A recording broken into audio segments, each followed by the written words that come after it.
let's talk about the concept of night photography and a general approach that you might make getting started in it.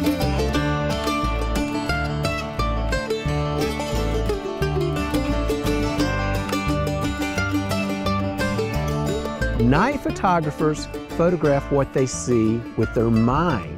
You know, a day photographer can go out and just photograph what he sees with his eyes. You just look around for a subject, and when you find something that looks good, that's what you photograph.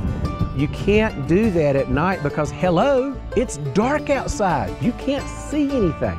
Let's say you're hiking along a trail, and during the day, you're hiking back to your car, it gets dark. You're walking along the trail, you've got a flashlight shining in front of you so that you can see the trail. If you're not thinking like a night photographer, then you're just going to keep on going on that trail and you're going to miss a lot of stuff. But if you think like a night photographer, look off to the side and you think about the different things that are out there, you think, well, now, here I am walking behind this waterfall. Wonder what would happen if I just set up right here and I shine my flashlight on this waterfall and photograph that. Wonder what would happen if I do that. See, what you need to do is you need to practice. You need to practice using long shutter speeds, high ISOs, and wide open apertures. Just go out and just not shooting anything in particular, just trying out these different settings that maybe that you're not used to if you're a day photographer. See what happens when you do this, how it affects the images. I can promise you that these long shutter speeds and high ISOs are going to make that image look a lot different than what you're normally shooting during the day. You can start to think like a night photographer. You can start to photograph with your mind. You can pre-visualize your subjects. You know what that image is going to look like before you ever go out into the field. And you can set up and get that shot. Now, ideally, you want to try to set up during the day when you can see. Setting up at night can be really tough. It takes a long time to do it. It's not safe. You trip all over everything. Can't get the composition just precise.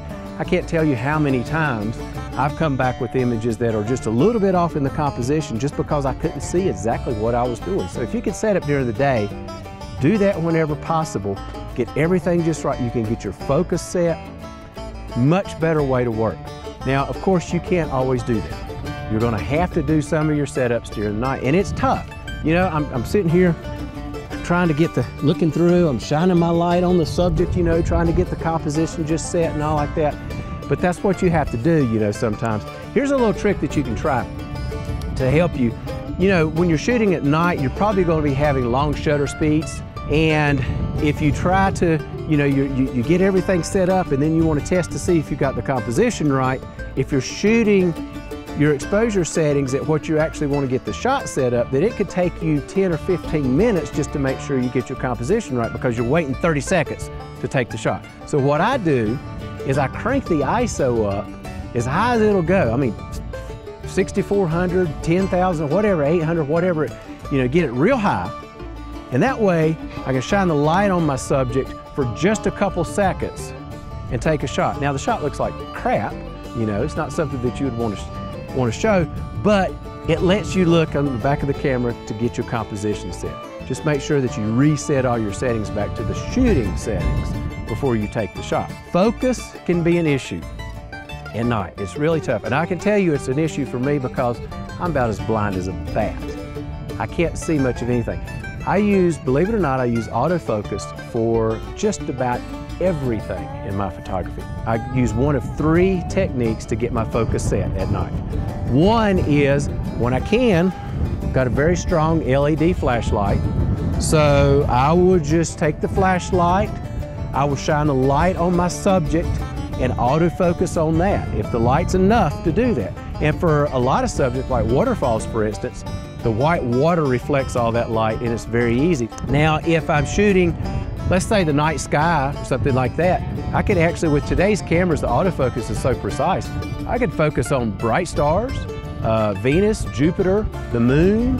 If those 2 techniques won't work, another thing that I do is I just take my flashlight, I'll walk my flashlight to the shooting distance, whatever my subject distance is, I'll walk my flashlight to that, I lay it down on the ground, turn it on, then I'll walk back to the camera and I autofocus on the flashlight beam, and that will work every time, no problem. Now you may be thinking depth of field might be an issue, but it's really not for night photography. You know, if we're trying to get the tree and the night sky, how do we get it all in? Well, generally you're shooting with a fairly wide angle lens, and you have a lot of depth of field with the wide angle lens, even at a wide open aperture. So I could shine my flashlight on the foreground subject, let's say the tree or whatever, the waterfall or whatever, get focus set on that, and then I know I've still got enough depth of field to cover the stars as well. Now here's one thing to keep in mind, and this is important.